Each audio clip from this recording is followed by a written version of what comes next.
Zachary Levi!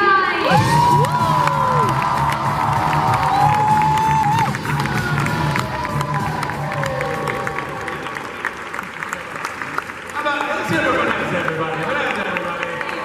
Fantastic. You are as nice as everyone says. I'm incredibly nice. I'm the nicest person ever. Oh my god, look at these guys, they're all So, what's up, Alex? How you doing? How's everybody doing today? You good? Good. Well, I'm very happy to be in Germany. This is my first time in Germany. You guys have been very gentle, and I appreciate that. We're going to do some Q&A, right? Yeah, we actually have a little surprise for the audience because they don't even know that yet. Oh! So Surprise! We're doing a Q&A! So here's what we're going to do. Yeah. You have subtitles up there, so you'll understand everything we're going to say. That's awesome, isn't it? I sound great in A German. live translation to Or German. look great in German, I guess. How is my German, what's the word? Like dubbing voice in Germany? Synchronstimme, wie findet ihr die? Yeah, is he pretty good? Yeah. Does it sound like me? I see thumbs up down here. All right. It's okay. I guess they just prefer you, right? For me, playing a child is like every day of my life. Yeah, I don't know. I mean, I really do believe, philosophically, I believe that we're all created for purpose, for a purpose at least, maybe many purposes, I don't know, but and we don't always know what that purpose is going to be, right? When we're kids, it can be very confusing because you don't know why you are the way that you are. You don't know why you act the way that you act. And if you're particularly goofy and spazzy and weird and outgoing, like this knucklehead was when he was a kid, it's a very difficult thing to figure out where you fit in the world. And some of that led to a lot of aggravation, desperation, feeling lost, feeling not welcome or belonging to certain groups, particularly in like, I don't know what you guys call it in Germany, but in high school, you know, kind of like grades 9 to 12, something like that. That's a very, in the United States, that's a very difficult time if you're not already physically beautiful and have parents that do well enough to buy you the really nice, fashionable clothes and all of that stuff. It's a very difficult thing to find confidence, right? And I was super spazzy and nerdy, and I read comic books and played video games and was in theater. I was in drama. I was the biggest like theater nerd. I did lots and lots of theater. So, but I say all that to say, and now where I've gotten to, particularly playing Billy Batson or playing the adult-looking version of Billy Batson, I genuinely look back on my whole life, every bit of who God made me, the spazzy, nerdy, outgoing kid, and I go, oh, it all made sense. It all made sense. I mean, not even just this. I mean, I can't wait for all the other things that will make sense in my life and in my journey. That we need only, I really believe that we need only just be patient with ourselves, be patient with yourself, be patient with other people. We're all on a journey that's bringing us to really groovy, interesting, important, powerful moments in our lives. And look, and sometimes those powerful moments we notice because you see how that ripples out. Sometimes you have no idea the moments that you're going to be involved in your life. You might have a chance encounter with somebody on the sidewalk or at a bus stop or at a restaurant, whatever it is, and you have no idea the conversation you might have had with them that then set them kind of, you know, like two, you know, you ping off each other. I mean, that collision kind of like, it's like, oh, now they're going to go and accomplish something that they wouldn't have ultimately, you know. So all of that, I mean, that's how I feel. So, when, you know, I know that's a very, by the way, in case you haven't already noticed, I'm very verbose and I'm also very tangential, so I'll go off on a trail so far that I'll have a hard time coming back. I'll need your help on that. Also, sometimes I cry in my panels, so deal with that. See, you might cry too. Oh man, it's getting great. What was I talking about? Anyway, but all of that to say, like, that I got to, I'm so grateful that with every job, I feel more of my identity. The job helps me understand me in a way, which is really weird. Yeah, and it's so cool. It's so fun getting to play a kid when you're not a kid anymore. When you're 38 years young and your hair is slowly salting up. Although I do like my salty hair.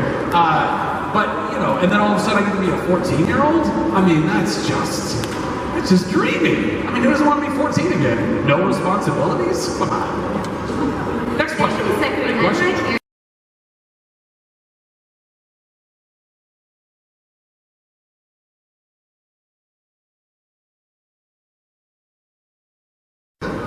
No. Nice try.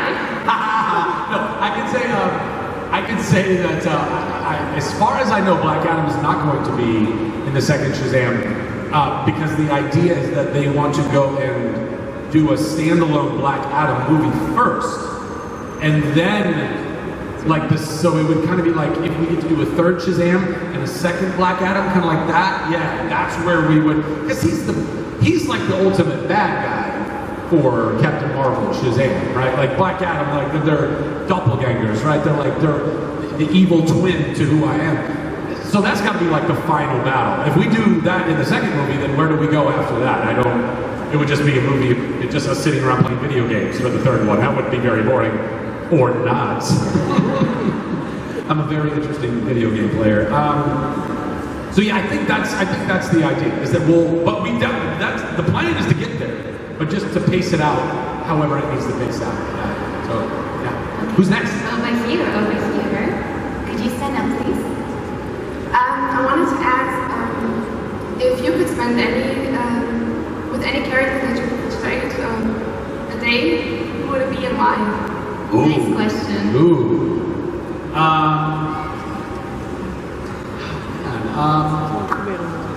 Well, I mean, obviously it'd be fun to spend a day with Shazam because he's magic.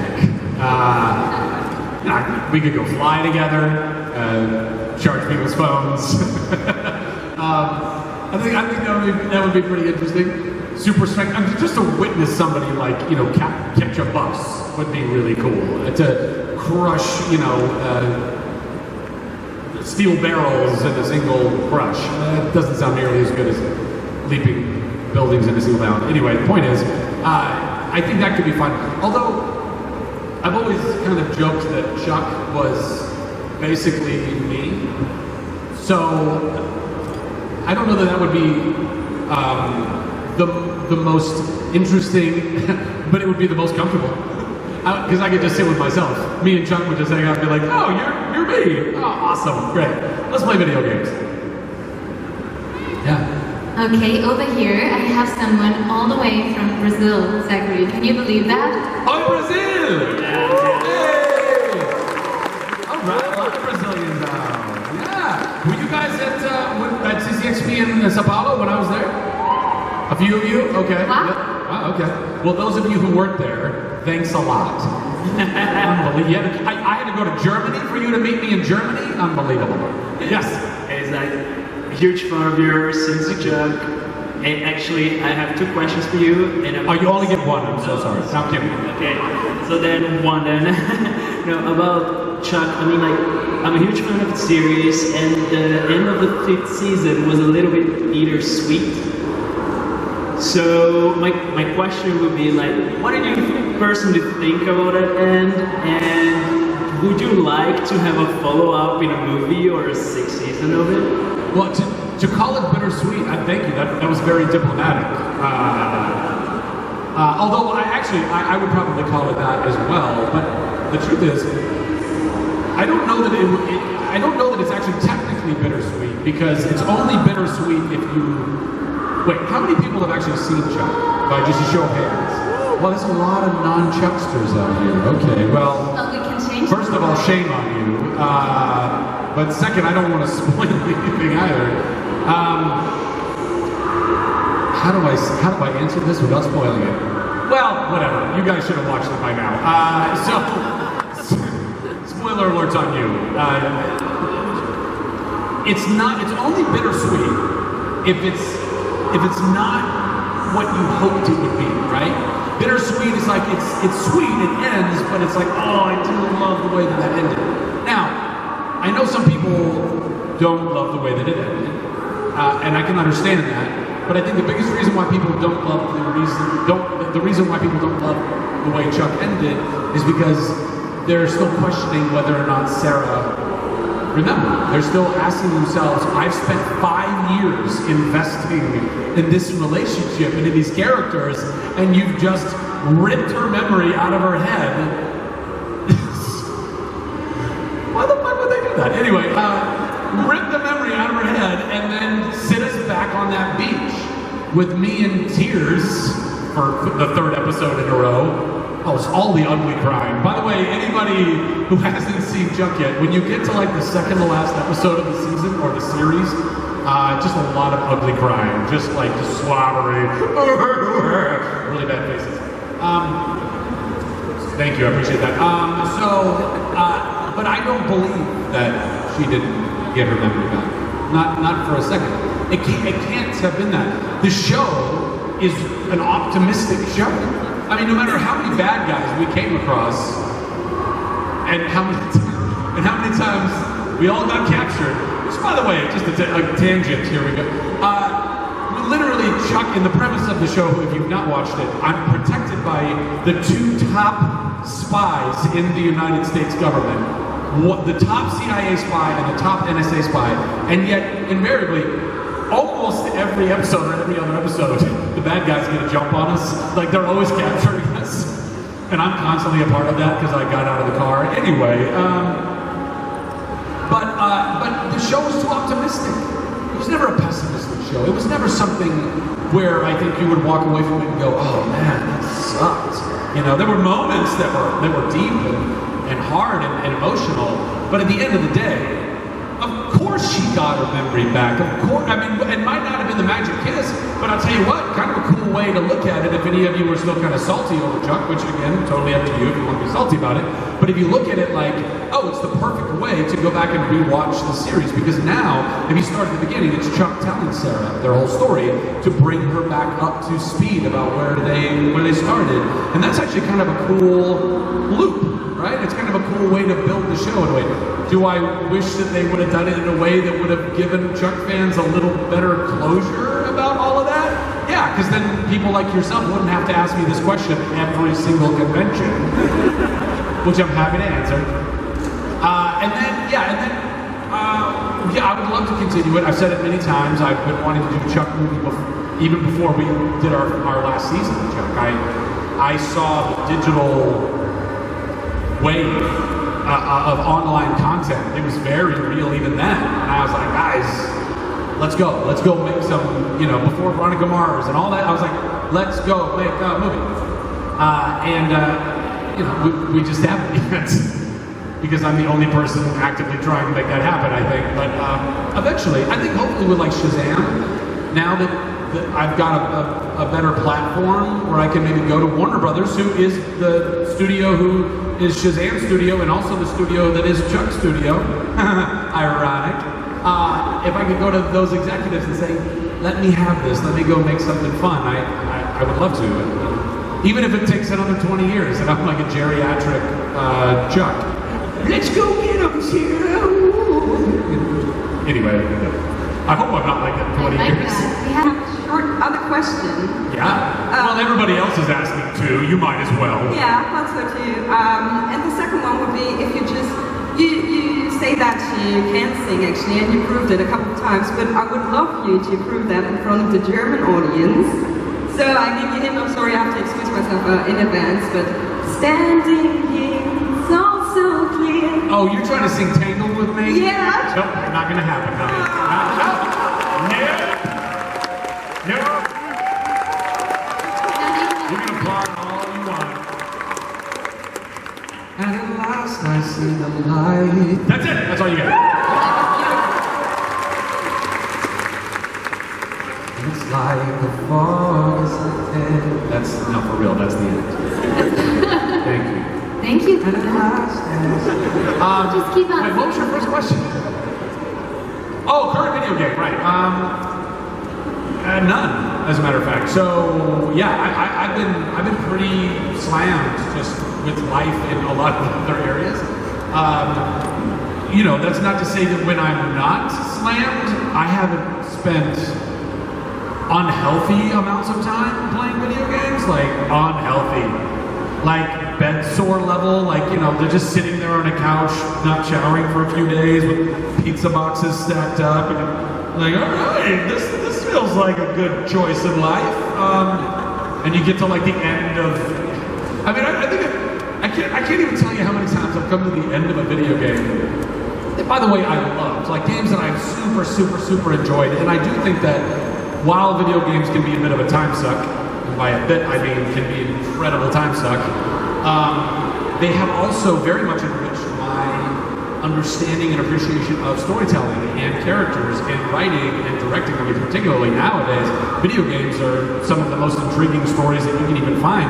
I don't know if any of you have played a game called The Last of Us, but it is, to me, yeah, right? I played that is a perfect example of a game that you totally get lost in, and you're like, oh, this is better than most movies that I watch, and I get to be in the fucking movie. I'm in it. I'm running around using bricks against clickers and stuff like that. How creepy are those clickers, guys? Anyway, I don't know what clickers is in German, but you have to play the game. But the point is, video games, I think, can be incredible, and I'm pro video game, but I am also pro mental health. And go with me for a second here. I know that so much of the video game playing I've done in my life is a direct result of wanting to check out, to disengage in society, because I was dealing with some stuff, and we all do. We all deal with things, and we all have, whether it's video games or other things, comics or reading or movies or the gym even, you know, like we're kind of conditioned to want to escape the pain, whereas to escape the problem, to not head right into what that problem is. And after a lot of therapy, I've learned to do all that better and want to head into the problem head on, because that's where the growth is, right? But video games are really fucking tricky, guys, because what they do is, if you haven't already realized this, and there's a lot of studies that talk about this, they've built video games now in a way where they constantly are releasing dopamine in our brains. They are constantly releasing, we constantly get to checkpoints. We constantly get to achievements. We constantly get to these, by the way, and not real checkpoints and achievements, but virtual checkpoints and achievements, which can be super fun. But don't think that it's not tricking your brain into thinking that you are achieving in your actual physical lives. And you can do both. You can achieve in your physical life and you can achieve in the virtual life at the same time. I'm not saying don't play video games. I'm saying we need to also be very careful about how much time and why we're putting the time into those things. So that's something that I have definitely recently kind of been on that journey of, well, why was I spending X amount of hours every day playing Destiny 2? Well, because it was a great game. Also because I wanted to check out for a while, you know? I get to the end of playing like any Zelda, which is still one of the best franchises ever. I'm still only like a quarter of the way through Breath of the Wild. It's so mad. Anybody play Breath of the Wild? Yeah. It's so, wow, we're like 6 people? Gosh, jeez, Louise. Woo! Anyway. But you get to the end of a Zelda game and it tells you like, oh, congratulations, you beat Ganon and you got all the heart containers.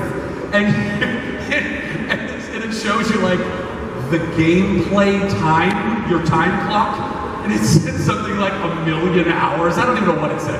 It was an unhealthy amount of time. And you get to the end and you feel this huge thing like, I did it! And then you're sitting on your couch and you look around and there's nobody there. Who are you celebrating with? Other than your friends who might also play the game. And when you see them, you go, hey, I beat it! Like, oh yeah! And then that's about the end of that conversation. Right? Now, again, you still got a lot of cool artistic, I mean, there's so many artists, right, that go into making all of these games. So there's so much to appreciate. We just need to learn how to balance it all, you know? With all technology, we gotta learn how to balance the amount of time we spend on our phones. It's like our phones, if you think about it, and I thought a lot about it, I could be wrong, but bear with me. Your phone is like, it's like, these smartphones are like the greatest Swiss Army knife that's ever been created in the history of mankind. It can literally do more things, one thing, by the way, and a teeny thing too. I mean, bigger than a Swiss Army knife, but soon they won't be. That one thing thing you can eat. It can help you eat. You can literally get a roof over your head. You can buy clothes. You can go on Amazon and buy fucking anything. You can hire a car to pick you up and drive you anywhere. And now we have digital money, right? So like Apple Cash and all these things. You don't even need any. It's your wallet for all things. So it's an incredible tool that we have, and yet simultaneously, it's also the deepest narcissist pool that we've ever stared into. It's like Black Mirror, right? Like the show Black Mirror. That's what Black Mirror means. It's the screen that's off that you're looking at, that's glass, that's your phone or your tablet, and we all stare into this thing, and we get lost in it, and our worth, we think our worth is in that pool. Your worth is not in that pool, guys. Your worth is in here. You are born, you exist in this world, so therefore you have all the worth that you need. Right from that, the very fact that you exist means you have all the worth that you need. If we keep going here to find it, we're all going to get real lost really fast. So we just got to be mindful of all that stuff, you know? And also, really cool stuff, right? Oh, that's fantastic. Really good. And what was your name? It's hard to meet you. Sophie? Sophie, I'm Zachary. It's a pleasure to meet you. Thank you so much. I really appreciate it. Thank you. If it's okay, I'm going to probably sign that and auction it for charity. Is that okay? Yeah? Okay, cool. That's what I do with this stuff. Because otherwise I get a lot of amazing fan art, and then I'm like, well, the only other thing I can do with it is make a big shrine of myself in my home, which is totally not egotistical at all. Put that right there. Of course, thank you so much. Okay, and here we go. Oh, hello, Chloe. Hi. Hey, nice cosplay. Which cities that you traveled to for a convention did you enjoy the most? And quick second question, do you have like a favorite dance move? Totally unrelated questions. Well, I mean, Cologne is the best city I've traveled to for a convention. But outside of Cologne, Sao Paulo was the next, right? But outside of Cologne and Sao Paulo,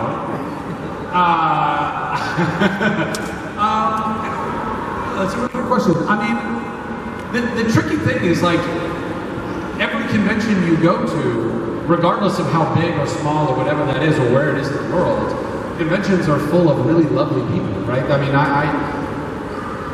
people will come up to the table where I'm signing at any city and they'll be like, are you enjoying, whatever city I'm in? Are you enjoying Denver? Are you enjoying Salt Lake?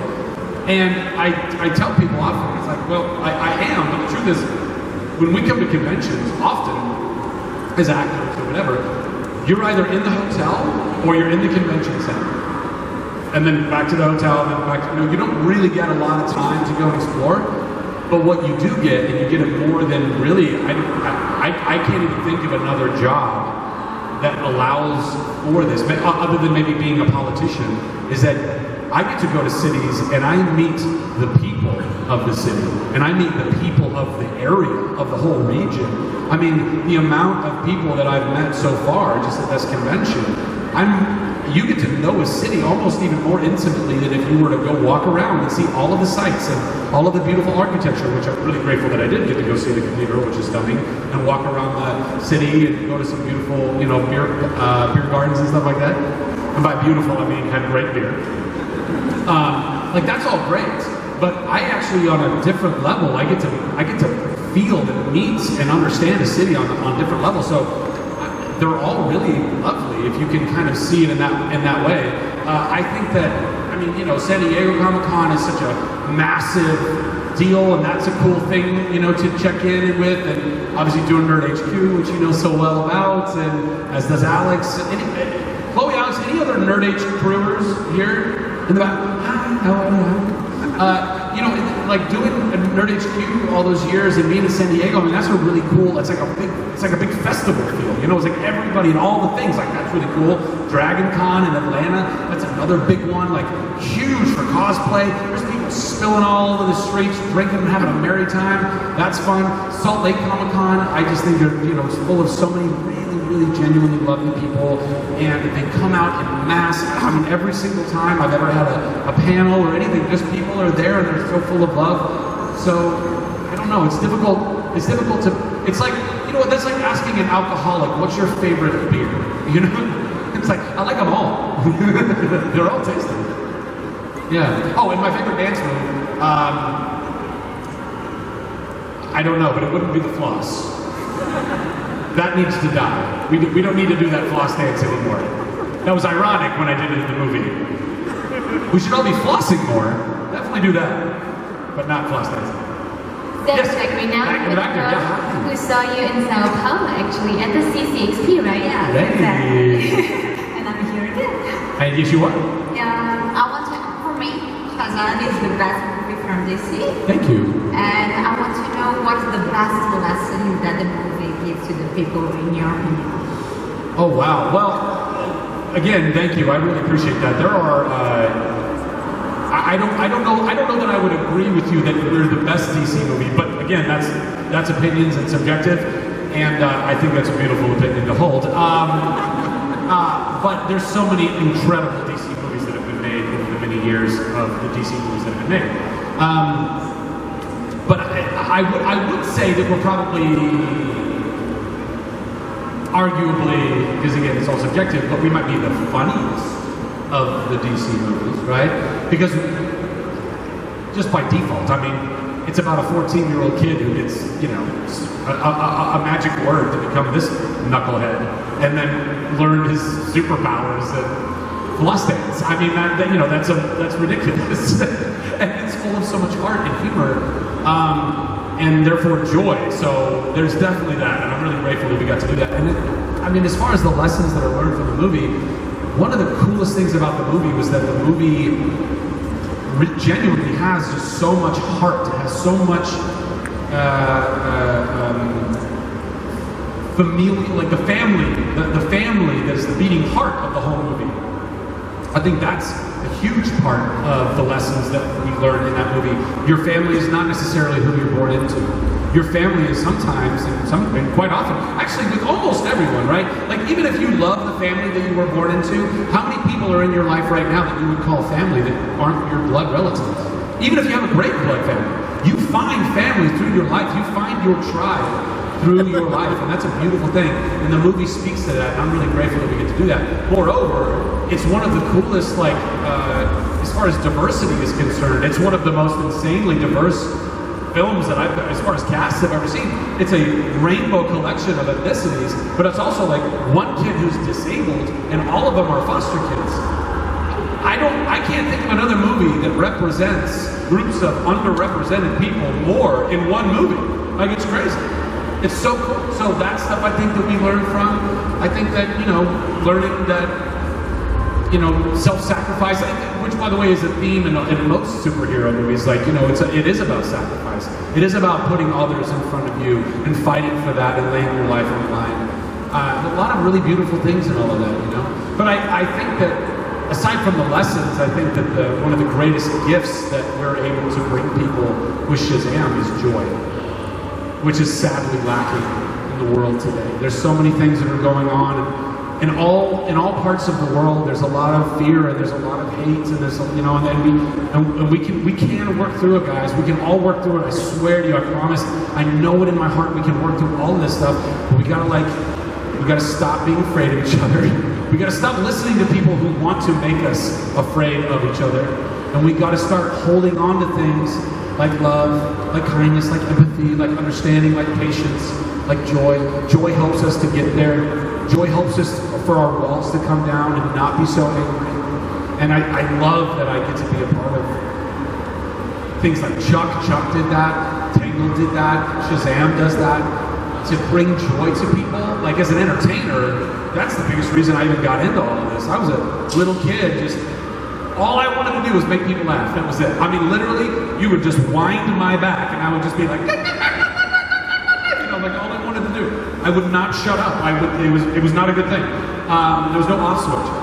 But I knew that in my heart, all I wanted to do was something that was good, and now I get to do that, and I get paid for it, and that's super groovy. So yeah, that's a long answer to your question. Yes, over there. Yes. Thank you very much. You really don't have to applaud after. I mean, I appreciate it. You can. Yes. Hi. Hi, Marty. Hi. Hi. Do you like hoverboards? I love hoverboards. Really? Are you going to give me a hoverboard right now? Yeah. No, you're not. Yeah, can I take a picture? with the hoverboard. Oh, see, that's what it is. You're just wanting to give us, you get a picture? You can keep your hoverboard, sir. Okay. Okay. So my question is, in the post-credit scene of the movie Shazam, he obviously made a joke about Aquaman's powers. I did? Yeah. With the fish. With the fish? Yeah. I don't remember what you're talking about. Yes, of course. Yes. Yeah. So my question is there a chance Aquaman will be in the next Shazam or a crossover movie just like Batman vs Superman? I mean, after making that joke about him, I'm sure he's pretty salty about it and doesn't want to be in the next Shazam movie. No, I don't know. I honestly don't know. I would love that. I love a good teen movie, right? We all love a good teen movie. That's why Avengers did $1 zillion at the box office. If we get to make another Justice League and Shazam gets to be in the Justice League, I would lose my mind. I think it'd be so much fun. And in lieu of that, if DC and Warner Brothers and New Line think, find it cool to either have other DC heroes in my movies, or I get to go and make cameos in their movies, I'd love to do that too. I just love that I get to be an actor and I get to be, wear spandex and a cape and pretend to fly. Like, it's the stupidest job ever. It's amazing. I can't recommend it enough. So yeah, whatever they decide to do, I'll be very happy to do that. Particularly if Gal Gadot is involved. I think that would. She's so talented because she's talented. It has nothing to do with how she looks. She's a talented girl. Who's next? Oh, right over there. Hello. Next question. Hi Zachary, my name is Andre. Hi Andre. Before I ask my question, I just want to say thank you very much for taking so much time to answer all our questions. Very much appreciated. Happy to. Yeah. My favorite thing to do. I mean, this is a fan convention. Like, well, I don't know. Like, this is why we're here, isn't it? Anyway, continue. Yes, sir. All right. So my question is, in the movie Shazam, Billy has to shout Shazam to bring out his super persona. Yeah. What do you shout in real life to bring out your super persona? I like that question.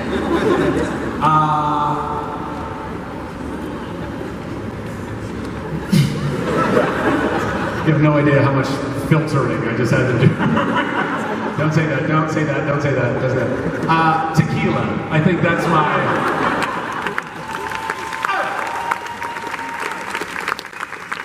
Because tequila helps me be that, like, salsa dancer emoji. You know what I'm talking about? In the red dress? Anyway. It's one of my favorite emojis. If you follow me on social media, you know that. I like salsa dancer. I quite like girl with hand like this, and also fingernail polish. Those are some of my favorites. They all mean something. Who's next? Zachary, look over here. Over there. That's Oh, wow. cool. Oh, you light up too? Yeah. Why did you light up earlier? Well, because you can't really see it Oh, all. whatever. It's better in here. It's okay. It's fine. It's great. Yeah. So my question was actually bringing it back to video games. Yeah. Is there a particular franchise you actually want to be a part of, as well as like a developer you'd want to work for? You mean as far as like the games themselves, or the film or television adaptations thereof? No, like in a game, like actually motion capture. Oh yeah. Okay. Yeah. Well, like The Last of Us. I mean, I think that Naughty Dog, particularly when it comes to Uncharted and Last of Us, they've really tapped into and made great third-person adventure games that you feel wrapped up in ways that like Tomb Raider kind of gave Zelda even before that. You're going and you're exploring, and there's puzzles and there's things and there's witty dialogue and now the graphics are so insane that they're photorealistic. It's incredible how far we've come. So that to me, probably the games that I would want to be or the franchises that I want to be most involved with are the ones that have the best writing, the best directing, Because there's a lot of games that are really fun to play. Like, Call of Duty's fun to play for a while, or even like Destiny's fun to play as a first-person game. But, you're not a Destiny? Oh, take it easy. Any other Destiny players? Destiny? Anybody play Destiny? Oh, wow. Well, we're the minority, guys. But, know, they're not, but those aren't really, they're not as story-based. I mean, there's definitely story in them, but you don't feel the same amount of like acting and, you know, how those cutscenes are used in them. Naughty Dog is a great example of using beautiful cutscenes to complement what is beautiful gameplay. So I would say something along those lines, yeah. And also, even in the, I mean, I played the first Uncharted. It first came out. I played the first Uncharted. I was like, that dude's the new Indiana Jones. I want to be the new Indiana Jones. I'm finding out where the movie rights are. And I called Naughty Dog. And I got on phone with whoever, I don't know who it was. I was like, hi, you don't know me. I'm an actor in Los Angeles. Who has the film rights to your video game? I said it just like that. And they were like, oh no, they've already been bought up. It was already a rod and the whole deal. But I 100%, I was like, that is such a fun franchise. And I hope they make that. I still hope they make that. Apparently Tom Holland is attached to be Nathan Drake. A young version of Nathan Drake. He's a very talented and upstanding gentleman. So I wish him nothing but luck. But if that doesn't work out, I would love to be Nathan Drake. Also, Nathan Fillion would love to be Nathan Drake. And he's also, like, the face is kind of modeled after Nathan Fillion. And it's just a great role. But also, The Last of Us. I think they're going to turn that into a movie too. And I think that would be an amazing role. Anyway, all of those things. Next question comes from Martin. Thanks for being here at first. I'm happy to be here. The first question is, the only one is it possible to invite you to some nachos or popcorn? Because they want really to get in touch with you. They told me 5 minutes before and they have no chance to that. Is there any chance for me to go eat their popcorn? Is that what you're asking? Yeah, that's it. I mean, hi popcorn people. Oh, they get a special greeting, that was nice. The popcorn people. They asked me for that because they are in touch. I am honored that you would want to give me some of that popcorn. I don't want any, if that's okay. I'm just not in the mood for popcorn right now. It's gonna get all stuck in my teeth. I'm gonna need some floss picks. It's gonna, you know what I'm talking about with the kernels. You ever got one of those little? It's because it's always that little teeny brown bit of the kernel, and it ends up down in your gums, and you're like, how is that ever coming out? I gotta believe that somehow your gums have the ability to dissolve it once it gets trapped down there, because I don't know how you get it. You try to get it in, you're trying to pick at it with the little thing, you're just tearing them all up. Stays in there. It's dangerous. You're dangerous. You're tasty, but you're dangerous. And the next one. Yes, yeah. Just a small question because... I won't eat the popcorn, sir. No, don't even try. It's just a small question because somebody spoke about Shazam 2, other about Chuck. What about a cameo Chuck in Shazam 2 or something like that? A Chuck cameo in Shazam 2? Like that. Don't think I haven't thought about it, sir. I still own one full set of the Chuck Nerd Herd outfit. I stole one full set when we finished the show. For such an occasion. So maybe I'll slide him in there. I don't know, it's a little meta, but it could be kind of fun. I don't think that, like, if anything, it would be just like Chuck walking in the background, you know what I mean? It wouldn't be like Chuck meeting Shazam. It would be Shazam somewhere, and then you just see somebody who eerily looks like me, wearing the full Chuck attire, running after some, like, masked assailant. And Shazam's like, well, that was weird. And then that's it. That would be the whole Chuck campaign. But yeah, I think that could be kind of fun. We're over here. Now over here. Hey, Vanessa, you're so good at this. You're indicating, you're speaking. It's fun to We're gonna take this on the road. We're gonna do all of Germany. It's gonna be great. Frankfurt's next. So I have one fun fact and one question. Okay. Do you know what your name means in Greek? In Greek? Yeah. No. It's good. It means sugar. It means sugar? Yeah, it's called Zachary in Greek. Listen, darling. If I get a nickel for every time somebody called me sugar, that's awesome. By the way, in Germany, we saw a sign that said Zach, Z-A-C-K, and I was asking our driver, I was like, is that like a name? And then, but the driver said it means quick. You guys say Zach? Zach. Zach. It's like quick, right? Zach means quick, right? So, quick sugar? Sugar quick? Fast sweets? And my question is, Yeah, please. now that Disney is doing so many live-action movies, would you like to be a specific prince in one of them, ideally, or In what now? in one of the new Disney live-action? The Disney live, would I want to be a prince in a Disney live Or action? a princess, I mean. Oh. Now you're picking up what I'm laying down. I think the obvious choice would be to play Flynn Rider in I mean, thank you. Sugar. But, oh, quick sugar. You just got to say, sugar! Right? Saying, anyway. Oh, that was the stupidest joke. But, as much as I would love to play Flynn Rider in a live-action Tangled, by the time they get around to that, I don't know. I don't think I'm going to be the right guy to play that role. I'll be there to coach that guy.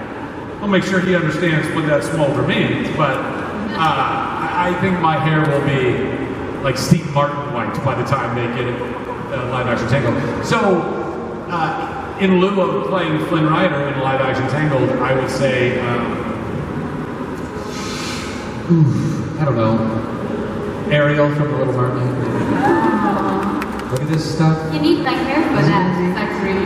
How was that? You need my hair for that. I do. I totally need your hair for that, and a couple of shells. Just, we got to keep it decent, guys. Come on. Yes. Hey, Zach. I think it was 2 years ago at DragonCon. You were asked about what your dream is, and you went on a lengthy, rather teary explanation. I was wondering if you've got any closer to that dream, or if anything changed. We can talk about that a bit. Yeah. I have tissues.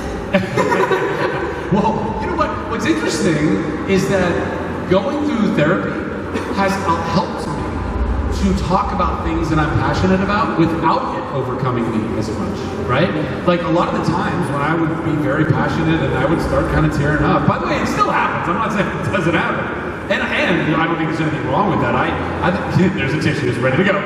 But it's definitely, as I've gotten healed more, it brings you more peace. The more healing you get in your life, guys, the more you can work on you, the more at peace, the stronger you will be in your life, the more capable you will be of helping other people, be it your family, your kids, sometimes reverse that, your parents, your co-workers, your community, whatever. Go work on you. You don't need to worry about working on everybody else. Like they tell you on a plane, take that mask and put it on your face first, make sure the air is flowing, then help people with their mask. It's the same thing in life. Go do that. So the more I've done that, the less worried I've become about going and having to save the world on a regular basis. Because I've always felt that in me as a kid. I've always felt this, like, I really want to go make the world a better place, as you know. And, but speaking to specifically what I was talking about at DragonCon, yeah, as a matter of fact, I do think I'm making progress in that direction. So a few years ago, I bought a bunch of property in Texas, and my dream for that has always been, and for 20 years prior to buying that property, my dream was to go build a place. It's kind of a new kind of community. It's going to focus on a film studio, but the idea is to create a place where health is one of the highest priorities, where humanity is one of the highest priorities, where we can show people that you can be seen and you can be heard and you can be loved and you can be accounted for, and that you exist and you deserve to exist in the place that you're in, and we can all make money. We can all make money and take care of ourselves and take care of each other. We actually can do it. There's enough money and there's enough resources in the world. I'm not an economist, so don't hold me to that from an economic standpoint, but I am an altruist and I am an optimist, and I fully believe that if we create the right space and we can help people who have all the money and all the power, which is what I talked about at DragonCon, is to show them that their worth is not based in their billions of dollars. That if we can show billionaires that are hoarding all of this power and money, that they are also lovable, that they are also loved. I mean, think about it. How reviled do it's a big thing in the world. I mean, at least in the United States. It's all about like, well, that top 1% of people, they're the greedy, they're the bad, they're the evil, they're hoarding all of the resources. And we need to spread that out. So people who are at the top are often very, very, very reviled. Guess what? That's not going to get us any closer to a better world, guys. We can't hate people into a better future. We have to love people into a better future. And if we can go to these people who hold the power and hold the money and say, hey, guess what?